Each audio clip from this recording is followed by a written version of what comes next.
नमस्कार, मैं हूं आपके साथ मयंक। आज 12 तारीख है। पिछले 12 घंटे के अंदर ईरान, अमेरिका, इजराइल से जुड़े सारे अपडेट्स मैं आपको बताऊंगा। कैसे जंग के हालात के बीच ओमान में ईरान के विदेश मंत्री क्या चर्चाएं कर रहे हैं, हॉर्मूज को लेकर क्या प्लानिंग हो रही है, साथ ही कतर किसी तरह से अमेरिका और ईरान के बीच बातचीत शुरू करवाने की कोशिश कर रहा है ताकि जंग टल जाए। डोनाल्ड ट्रंप और सऊदी के क्राउन प्रिंस के बीच में क्या चर्चाएं हो रही है और इजराइल और अमेरिका के जंगी जहाजों की संख्या कैसे बढ़ती जा रही है, खासकर हॉर्मूज में अमेरिका का aircraft carrier Abraham Lincoln Iran के बेहद करीब पहुंच चुका है, सिर्फ 150 मील की दूरी पर। ऐसे में अब आगे क्या हो सकता है, इसको लेकर हम चर्चाएं करेंगे। लेकिन देखिए, इस वक्त की जो सबसे बड़ी खबर है, अमेरिका ने एक बार फिर ईरान पर बड़ा हमला किया है। ईरान के 10 शहरों में धमाके हुए हैं। देखिए, जो खबरें हैं उसके मुताबिक बंदर अब्बास पे हमला किया गया है, सिरिक आइलैंड पर हमला किया गया है, यहां पे 4 से 5 धमाके हुए हैं। चाबार पोर्ट पर एक बार फिर निशाना बनाया गया है। हैदिनजान इलाके में धमाकों की आवाजें आ रही हैं। मशहर में 5 धमाके हुए हैं। अब्दान इलाके में कई धमाकों की खबरें हैं और बुशहर में एक बार फिर 10 से ज्यादा ठिकानों पर मिसाइल और फाइटर जेट से हमले किए गए हैं। बुशहर में ये बड़ा हमला है। इसके अलावा कोनार्क जो है उसको भी एक बार फिर निशाना बनाया गया है। यानी करीब 10 शहरों में हमले किए गए हैं अमेरिका की तरफ से। और गौर करने वाली बात यह है कि ये हमले बहरीन से किए गए हैं। बहरीन में अमेरिका के जो बेस है वहां से मिसाइल्स दागी गई है, वहां से फाइटर जेट्स ने टेक ऑफ किया है। इस तरह की शुरुआती खबरें हैं। देखिए, हालात इस समय यह है कि एक बार फिर ईरान और अमेरिका के बीच जबरदस्त जंग छिड़ चुकी है। और जो खबरें थी उसके मुताबिक बीती रात हॉर्मूज में साइप्रस के एक जहाज को ईरान ने निशाना बनाया, आईआरजीसी ने निशाना बनाया।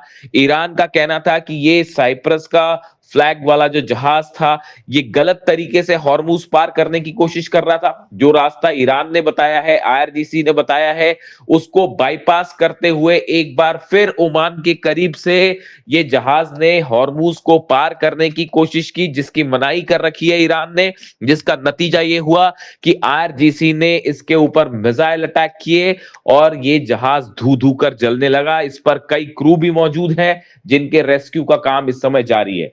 तो देखिए, जैसे ही ये साइप्रस के जहाज पर हमले की खबरें आई उसके बाद अमेरिका ने एक बार फिर जो है ईरान को निशाना बनाया, ईरान पर हमले शुरू कर दिए। अब जो खबरें इस वक्त आ रही हैं उसके मुताबिक ईरान ने जबरदस्त पलटवार भी शुरू कर दिया है और बहरीन को निशाना साधते हुए कई मिसाइल्स लॉन्च कर दी गई हैं। ये लेटेस्ट खबरें आ रही हैं। ईरान ने पलटवार शुरू कर दिया है। देखिए, कल जिस तरह से ईरान के सुप्रीम लीडर मुस्तफा खामनेई का संदेश आया सामने, उसने पूरी दुनिया में सनसनी फैला दी। मुस्तफा खामनेई ने ऐलान कर दिया है कि अली खामनेई साहब की शहादत का बदला लिया जाएगा।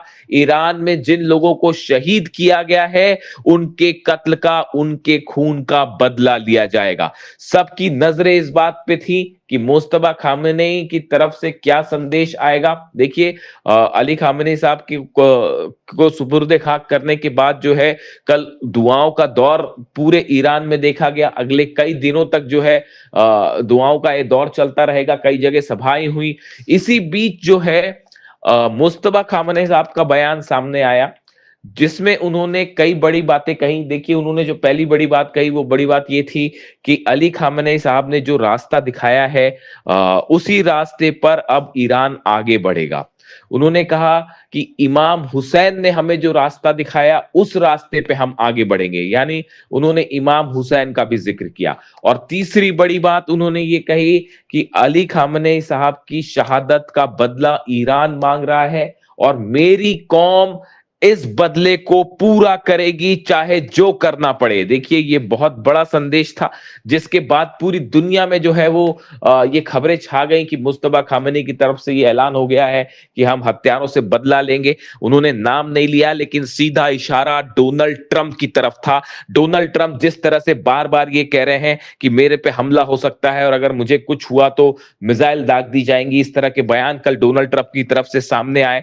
कई एक्सपर्ट्स का यह मानना है कि डोनाल्ड ट्रंप को अब हमले का खौफ सता रहा है, डोनाल्ड ट्रंप को हमले का डर लग रहा है। जिस तरह से करोड़ों लोग ईरान में सामने आए और उन्होंने मांग की अली खामेनी साहब के जनाजे के दौरान कि हत्यारों से बदला लिया जाए, उसके बाद अब मुस्तफा खामेनी का ये संदेश इस बात को बता रहा है कि किसी भी तरह की बातचीत, समझौता, उन चीजों से बात अब एक बार फिर बहुत आगे निकल चुकी है। और अब जो हमले हुए हैं 10 शहरों में, ये तीसरी बार हमला है एक हफ्ते के अंदर। देखिए खबरें ये भी सामने आई, हमने आपको पहले ही बताया था कि बुशर में जो पिछले हमले हुए उन हमलों में इजराइल का हाथ था। ये बात अब खुलकर सामने आ गई है कि इजराइल की तरफ से बुशर में हमले किए गए, ऐसा कहना है ईरान का। लेकिन आज जो हमले हुए हैं इन हमलों में अमेरिका के फाइटर जेट शामिल थे। अमेरिका का एयरक्राफ्ट कैरियर अब्राहम लिंकन जो है वो ईरान के करीब मौजूद है, ओमान की खाड़ी में है। करीब 19 डिस्ट्रॉयर्स ऐसे हैं, 19 जंगी जहाज ऐसे हैं अमेरिका के जो ओमान की खाड़ी के आसपास मौजूद हैं। इसी के साथ ही बड़ी संख्या में F-35 जेट्स का, F-16 जेट्स का मूवमेंट देखने को मिल रहा है। यानी ईरान को घेरने की तैयारी शुरू हो गई है बड़े स्तर पर। और यह भी बताया जा रहा है कि अमेरिका की कोशिश है कि इस बार अगर ईरान के खिलाफ बड़ा एक्शन होता है, जंग होती है, तो नेटो देशों को भी इसमें शामिल किया जाए। ये अपने आप में एक बड़ा डेवलपमेंट है। अमेरिका की कोशिश है कि नेटो को भी, जितने देश हैं उनको भी अमेरिका के खिलाफ जंग में शामिल किया जाए। एक अहम खबर से मैं आगे बढ़ना चाहूँगा। डोनाल्ड ट्रंप का बयान आपने देखा। डोनाल्ड ट्रंप के बड़े 2-3 रोचक बयान सामने आए हैं जिसमें ऐसा लगता है मानो डोनाल्ड ट्रंप का खौफ और डर अब सबके सामने आना शुरू हो गया है।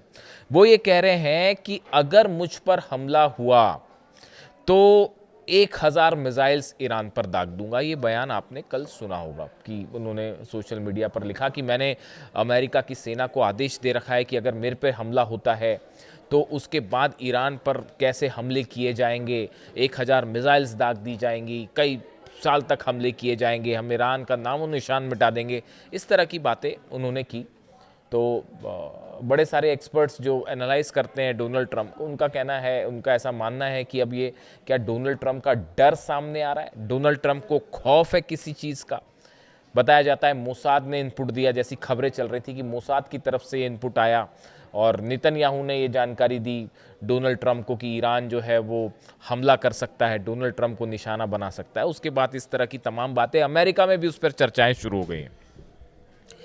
इन सब के बीच देखिए ईरान के, इसका जिक्र मैं फिर इसलिए कर रहा हूँ, ईरान में आईआरजीसी के चीफ अहमद वाहिदी साहब का एक बयान सामने आया है इसी मामले से जुड़ा, डोनाल्ड ट्रंप के इस पूरे मामले से जुड़ा कि मेरी मौत हुई तो कोई नहीं बचेगा। पहले उन्होंने ये कहा, फिर अब ये 100 मिसाइल दाग दूंगा अगर मुझ पर हमला हुआ तो अहमद वाहिदी साहब ये कह रहे हैं, आरजीसी चीफ कह रहे हैं, seeking justice for those slain in the एलिज्ड US Israeli strike remains a legitimate and unforgettable demand. वो ये कह रहे हैं अमेरिका और इजराइल ने ईरान में जिन लोगों को शहीद किया है उनका बदला लेना एक लेजिटिमेट और अनफॉरगेटेबल डिमांड है। यानी हम कभी इस बात को नहीं भूलेंगे कि ईरान में जिन लोगों को शहीद किया गया उनकी शहादत को हम कभी नहीं भूलेंगे और उनका बदला लेना पूरी तरह से वैधानिक और लेजिटिमेट डिमांड है। ये कौन कह रहा है? ये आईआरजीसी के चीफ कह रहे हैं। देखिए डोनाल्ड ट्रंप के इस खौफ का एनालिसिस कर रहे हैं हम। डोनाल्ड ट्रंप ये जो डर दिखा रहे हैं कि भाई कहीं मुझ पे हमला ना हो जाए और अपना प्लेन बदलना पड़ गया उनको और अपना रूट भी जो है बार बार बदलना पड़ गया उनको वापस जाते वक्त नेटो से, तो इसकी क्या वजह थी? ये इसके पीछे की हकीकत हम इसको एनालाइज कर रहे हैं। देखिए जो गुस्सा देखने को मिला अली खामेनी साहब की फ्यूनरल के दौरान, उनके जनाजे के दौरान, जो तस्वीरें, जो डिमांड, जो नारे सामने आए ईरान से, उसने दरअसल हकीकत ये है कि पूरे अमेरिका को हिला कर रख दिया। जब 9 करोड़ लोग एक साथ अगर बदले की मांग करें, सड़कों पर आंसुओं का जो है वो सैलाब था और हर आंसू में आक्रोश था और ये मांग हो रही थी कि बदला लो बदला लो। उसको देखकर, उस अली खामनेई साहब के जनाजे की तस्वीरें देखकर अमेरिका के बड़े बड़े एक्सपर्ट ये कहना शुरू कर चुके हैं कि अब ईरान किसी सूरत में ना यूरेनियम देगा ना न्यूक्लियर डील करेगा, चाहे डोनाल्ड ट्रंप अपना जो करना है कर ले। ये बात तय हो चुकी है। अली खामनेई साहब के जनाजे की तस्वीरें देखने के बाद, उसका गुस्सा देखने के बाद, ये तस्वीरें इन्होंने America, pentagon, CIA, Mossad, Israel सबको हिला कर रख दिया है और पूरी दुनिया इस बात को समझ चुकी है अब कि ईरान को न झुकाया जा सकता, न डराया जा सकता। और ईरान तो अब मूड में ही नहीं है इस बात को लेकर कि यूरेनियम को लेकर कोई डील की जाए और न्यूक्लियर निगोशिएशंस किए जाएं या फिर किसी तरह का कोई समझौता हो। भूल जाइए उस बात को। वो उस आक्रोश में बह गया, ये जो MOU था वो बह गया, वो अंडरस्टैंडिंग्स जो वाली बातें थी वो सब खत्म हो गई उन आंसुओं के सैलाब में जो अली खामनेई साहब के जनाजे में देखने को मिली। तो अब देखिए ये अहमद वाहिदी साहब का बयान देखिए। पहली बात वो कह रहे हैं कि जो शहीद हुए हैं ईरान में उनका बदला लेना जो है वो एकदम लेजिटिमेट होगा और अनफॉरगेटेबल होगा, हम भूलेंगे नहीं। वो ये भी कह रहे हैं कि खामनेई साहब की शहादत ने पूरे ईरान को एकजुट कर लिया है। ये जो बयान है अहमद वाहिदी साहब के, ये बता रहे हैं कि अगला जंग में क्या होने वाला है। और ये जो चर्चाएं चल रही हैं फिर से बैकडोर से किसी तरह से, हकीकत ये है साहब अमेरिका की अब हालत नहीं है ईरान से जंग करने की। ये आप दुनिया भर के एक्सपर्ट्स से बात करके देख लीजिए। जहाँ तक जो मेरी समझ कह रही है, अमेरिका अगर इस पोजीशन में जब भी होता है ना कि अपने दुश्मन को हमला करके ख़त्म कर दे, तो वो हमला करके ख़त्म कर देता है, पूछता नहीं है। उसको पता था कि सद्दाम मुकाबला नहीं कर पाएंगे तो सद्दाम पे हमला कर दिया, स्ट्राइक, चाहे जो कारण बता दिया। ईरान पे ये संभव नहीं है। 2 दिन हमला करने के बाद डोनाल्ड ट्रंप क्यों रुक गए? कर देते स्ट्राइक, इजराइल कर देता स्ट्राइक, आप क्यों रुक गए? इसलिए रुक गए ना कि वो आप 80 मार रहे थे, वो 85 मार रहा था मिसाइल्स। आपने 190 हमले किए, उसने 195 हमले कर दिए अलग अलग जगह पर। और अभी तो सिर्फ 3-4 ही देश जल रहे थे, बहरीन, कुवैत, जॉर्डन, और यही हमले हो रहे थे कतर में। सऊदी, UAE तक तो बात पहुंची नहीं थी, इजराइल तक तो बात पहुंची नहीं थी, और अब तो पता नहीं कहाँ कहाँ किस किस रेंज की मिसाइल से बात पहुंच जाए। तो देखिए यही बात कह रहे हैं अहमद वाहिदी साहब, कह रहे हैं कि अली खामनेई साहब की शहादत ने पूरे ईरान को एकजुट कर दिया है और आक्रोश से भर दिया है और हर कोई उनके खून का बदला चाहता है। ये IRGC के चीफ कह रहे हैं, ईरान की सेना IRGC के चीफ जो है उनके शब्द हैं, जिन्होंने खामनेई साहब पर हमला करवाया है या हमला किया, उन सब से बदला लिया जाएगा। वो ये कह रहे हैं किसी भी कीमत पर हम उन्हें माफ़ नहीं करेंगे। जो अली खामनेई साहब के असैसिनेशन में शामिल थे, उनकी शहादत की प्लानिंग में, उन पर हमला करने की प्लानिंग में शामिल थे, उनसे बदला लिया जाएगा। शायद यही वजह है, अहमद वाहिदी के होने का मतलब यह है, वो शख्स जिसकी वजह से अमेरिका और इजराइल की फोर्सेस आज घुटने पे है, वो शख्स जिसकी वजह से डील में आज ईरान का अपर हैंड है, वो शख्स जिसकी वजह से हॉर्मूज में लाख कोशिश करने के बाद आप देख लीजिए 4 महीने से क्या कर पाई अमेरिका की नेवी, बताइए मुझे।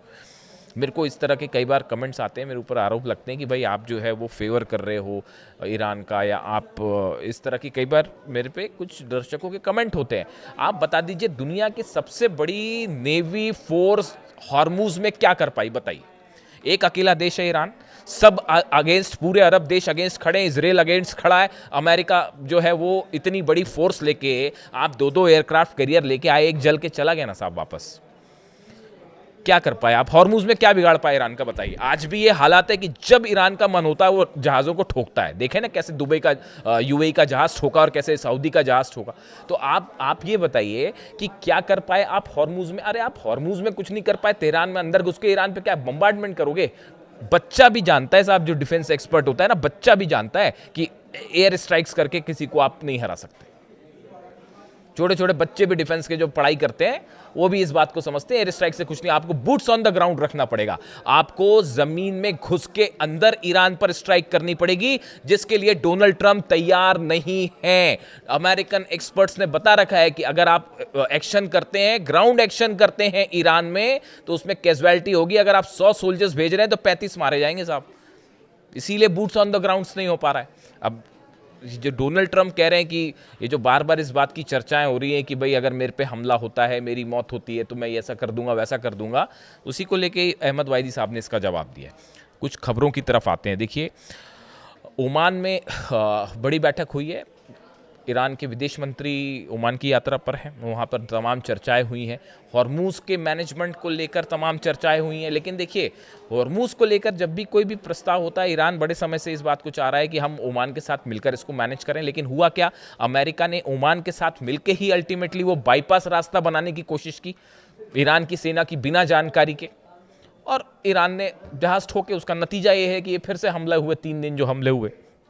ऐसे में ओमान के साथ कोई बातचीत, इन सब बातचीत का बहुत ज़्यादा मायने नहीं है। ये देखिए ऐसे हैं, ये एक सिचुएशनल स्थिति होती है और उसको वो कैसे आगे डेवलप होगी उस पर नतीजा होगा। कतर की तरफ से लगातार कोशिश हो रही है कि किसी तरह से जो है बैक ऑन द ट्रैक हो डिप्लोमेसी, और ईरान और अमेरिका के बीच जंग ना हो।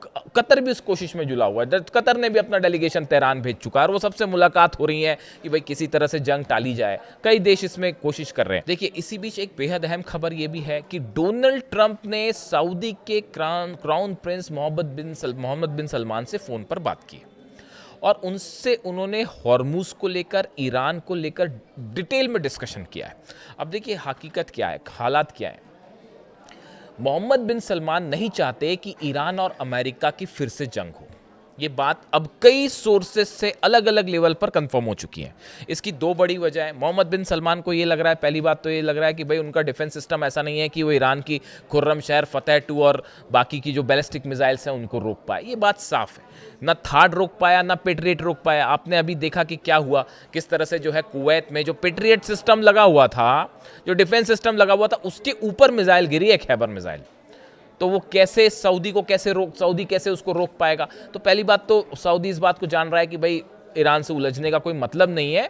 वो 40 दिन की जंग में सब साफ हो चुका है कौन किस पर भारी, पहली बात। दूसरी बात, सऊदी को ये लग रहा है कि भाई जो मोहम्मद बिन सलमान का जो बड़ा इकोनॉमिक एजेंडा है 2030 को लेकर, हालांकि वो ऑलरेडी डिले हो चुका है, पोस्टपोन हो चुका है, इतना बड़ा नुकसान हो गया है मिडिल ईस्ट में। तो उनको लगता है कि अगर जंग होती है तो उससे भी बड़ा नुकसान हो जाएगा, ऑयल रुक जाएगा, इन्वेस्टमेंट रुक जाएगा। तो वो जो इकोनॉमिक प्लान लेके चल रहे हैं सऊदी का, वो तेल लेने चला जाएगा। तो ऐसे में वो डोनाल्ड ट्रंप के साथ देने को राजी नहीं है। इसी वजह से डोनाल्ड ट्रंप हॉर्मूज में जो दूसरा एक्शन लेना चाह रहे थे वो रोकना पड़ गया, वरना अगर सऊदी मदद करता तो शायद मिलिट्री एक्शन हो गया होता। सऊदी जो है उसके लिए तैयार नहीं है।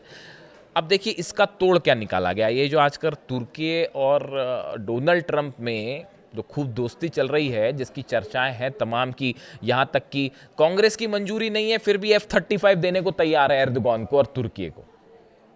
और तुर्की अब बात क्या कह रहा है कि भाई देखिए ये डील इसलिए नहीं हो सकती, पिछली बार नहीं हुई थी, आपको पता ही होगा, हिस्ट्री सब जगह है ही। S-400 सिस्टम रूस से खरीद रखा है तुर्की ने। तो अमेरिका कांग्रेस का ये रूल है कि भाई जो उसने S-400 सिस्टम जिस देश ने खरीद रखा है रूस से, हम उसको F-35 नहीं देंगे, ये शर्त होती है। इसीलिए तुर्की को अभी तक F-35 नहीं मिला, क्योंकि वो जो है उन्होंने S-400 रूस से ले रखा है। तो अब एक नई सिचुएशन खड़ी हो गई है। तुर्की ने अपील की है पुतिन से और रशिया से, वो ये चाहते हैं कि हम अपना S-400 जो है वो UAE को बेच दें। UAE एक अलग परेशान देश, उनको ये लग रहा है कि भाई किसी तरह से जो है हमको डिफेंस सिस्टम मिल जाए, वरना जो है उनकी सबसे बड़ी चिंता ये है UAE की कि फिर से जब दुबई और अबू धाबी पर मिसाइल्स गिरेंगी तो उसे कैसे रोका जाए, वो अलग परेशानी है। इसलिए वो तमाम जगह जो है वो डील करते फिर रहे हैं कि भाई कहीं जो है वो ईरान की मिसाइलों से रक्षा करने के लिए हमें डिफेंस सिस्टम मिल जाए, वो उस कोशिश में लगे हैं। तो अब ये एक नई चर्चा शुरू हो गई कि क्या तुर्की अपना S-400 जो है वो UAE को देने जा रहा है। ऐसी सूरत में S-400 की जो टेक्नोलॉजी है, इसको लेकर रूस हमेशा से सतर्क रहता है कि ये टेक्नोलॉजी जो है S-400 की, ये किसी नेटो कंट्री के हाथ में ना जाए, यानी खासतौर पर अमेरिका के पास ना जाए। हालांकि ये कहा नहीं जा सकता कि चली गई है या नहीं गई है, लेकिन फिर भी तो ऐसे हालात में अब देखिए कोशिश ये जो तुर्की को पास लाने की कोशिश है डोनाल्ड ट्रंप की, ये सऊदी का काट है असल में। देखिए डोनाल्ड ट्रंप इस बात को समझ चुके हैं कि मोहम्मद बिन सलमान या फिर सऊदी अरब जो है या अरब देश अब उस तरह से अमेरिका के साथ नहीं खड़े हो पाएंगे जैसे पहले खड़े थे। पैसा देना एक अलग बात होती है साहब, जंग करना एक अलग बात होती है, तो वो नहीं होंगे। इसीलिए इस पूरे क्षेत्र में एक नए मजबूत सहयोगी के रूप में एर्दोगान को देख रहे हैं और तुर्की को देख रहे हैं। ये सऊदी का प्रभाव कम करने की कोशिश है, लेकिन समस्या ये है कि जब ईरान से जंग की बात होगी तो सऊदी का रोल हमेशा अहम होगा और मोहम्मद बिन सलमान उसके लिए राजी नहीं है। तो अब ट्रंप ने फिर बात की है कि हॉर्मूज को लेकर क्या किया जाए। इस तरह की जो खबरें सामने आई कि अमेरिका का ये कहना है कि हम बात तभी करेंगे जब ईरान इस बात की गारंटी देगी हॉर्मूज पूरी तरह से खुला रहेगा। अरे माय डियर फ्रेंड, वो तो पहले ही खुला हुआ था। ईरान ने कब बंद किया था हॉर्मूज? वो तो पहले से खुला हुआ था। अपनी ब्लॉकेट्स और 17 वॉरशिप लेकर तो आप वहां पर पहुंचे थे। मतलब इसीलिए देखिए कहा जाता, मैं कई बार कहता हूं अमेरिका में, मैं सुनता कई लोगों को, तो ये कहते हैं कि भाई how not to do a foreign policy, ये उसका परफेक्ट एग्जाम्पल है। डोनाल्ड ट्रंप ने और अमेरिका ने वो एग्जाम्पल पेश किया है कि विदेश नीति कैसे ना की जाए, how not to do a foreign policy, this is the perfect example. वो पहले से हॉर्मूज खुला था, उसको बंद करवा दिया, अब हाथ पैर जोड़ रहे हैं कि साहब इसको खोल दो, इसको खोल दो, इसको खोल दो, क्योंकि रूस का ऑयल जल रहा है, उस पर नजर रखिए आप। वो अलग से मैं बात करूंगा। रूस, चीन और ईरान की तीनों के ईरान के एटमी प्रोग्राम को लेकर बड़े डेवलपमेंट है रशिया चाइना के बीच में।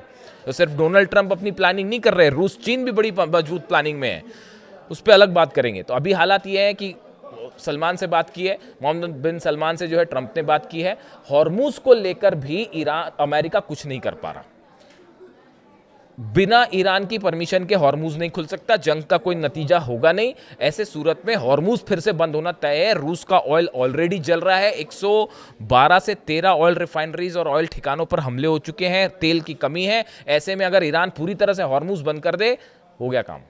तो फिर अब उसके लिए भी डोनाल्ड ट्रंप तैयार नहीं है, इसीलिए हमले रोके गए ईरान पर। 3 दिन ये हमले जो चले और रोके गए। और देखिए एक बात और, ये बात भी अब साफ हो चुकी है। जो तीसरा मैं आपको कह रहा था पिछले वीडियो में, मैंने आपको बताया था, जिसमें मैंने रेडिएशन वाली बात की थी, कि जो तीसरे हमले हुए, तीसरे दिन जो हमले हुए, सेंटकॉम ने कह दिया साहब हमले नहीं किए, अमेरिका ने कह दिया हमले नहीं किए। तो हुए कैसे हमले? यही शक मैं जता रहा था बार बार आपको कि इजराइल के फाइटर जेट्स भी इसमें शामिल थे। जो हमले अमेरिका की तरफ से हो रहे थे, इजराइल का उसमें नाम नहीं था, लेकिन इजराइल के फाइटर जेट्स उसमें शामिल थे। और तीसरे दिन शायद ये बात हुई कि कोऑर्डिनेशन की कुछ कमी हुई और इजराइल ने अपने हमले जारी रख दिए और वो 3 जगह धमाके हो गए और ये बात साफ हो गई। इसलिए ईरान ने ये कहा है, अब ईरान ने साफ ऐलान कर दिया है कि अब हमला कोई भी करे हम पे, चाहे अमेरिका हमला करे, चाहे कोई अरब देश हमला करे, नतीजा ये होगा कि साहब इजराइल पर तो हम हमला जरूर करेंगे। ये ईरान का ऐलान हो गया है कि अब हमला हम पे कोई भी करेगा, चाहे डोनाल्ड ट्रंप करवाएं, चाहे सऊदी करवाए, चाहे यूएई करवाए या कोई अरब देश करवाए, अगर ईरान पर हमला होता है, स्ट्राइक होती है, तो our first target will be Israel. हम इजराइल पर हमला जरूर करेंगे। तो वो जो एक कॉन्स्पिरेसी थी वो सामने आ गई है। और बुशर पर जो आखिरी दिन हमले हुए हैं, बुशर के कोर प्लांट से बड़े कुछ मीटर की दूरी पर ही मिसाइल्स गिरी हैं। इसने इजराइल, इस एक्शन ने रूस को खास तौर पर अलर्ट कर दिया है। बताया जा रहा है कि पुतिन ने खुद बात की है ईरान के बड़े अधिकारियों के साथ कि अगर बुशर के प्लांट से रेडिएशन हो गया तो उसका क्या होगा और उसे कैसे रोका जाए, इसको लेकर चर्चाएं शुरू हो गई हैं। यानी माना जा रहा है कि बुशर प्लांट निशाने पे है। देखिए नतांज, फोर्दो, इस्फहान से अब रेडिएशन नहीं होगा, वहाँ तो जो कुछ है मलबे के नीचे साहब, अब उस पर कुछ नहीं होगा हमला, वहाँ से रेडिएशन नहीं होगा। रेडिएशन होगा इस बुशर के प्लांट से, जहाँ पर 2 न्यूक्लियर रिएक्टर्स इस समय काम कर रहे हैं और सेंट्रीफ्यूजेस लगे हैं। मिसाइल अगर उस दिन गिर गई होती उस बुशर के ऊपर, प्लांट के ऊपर, तबाही मच गई होती, तबाही। इसको लेकर रूस की तरफ से बड़े अलर्ट हैं, प्लान तैयार हैं। तो इन हालात में दोनों तरफ से बड़ी जंग की तैयारी है। ईरान की तरफ से बताया जा रहा है, जो धमकी आई कि 1000 मिसाइल दाग देंगे, उसके बाद ऐसी भी खबरें हैं ईरान से कि ईरान ने अपनी 1000 मिसाइल्स रेडी कर ली हैं। यानी अमेरिका की 1000 मिसाइल वर्सेस ईरान की 1000 मिसाइल्स। इससे जुड़ा जो भी अपडेट होगा आप तक पहुंचाऊंगा। वीडियो कैसा लगा ज़रूर बताइए। Thank you so much.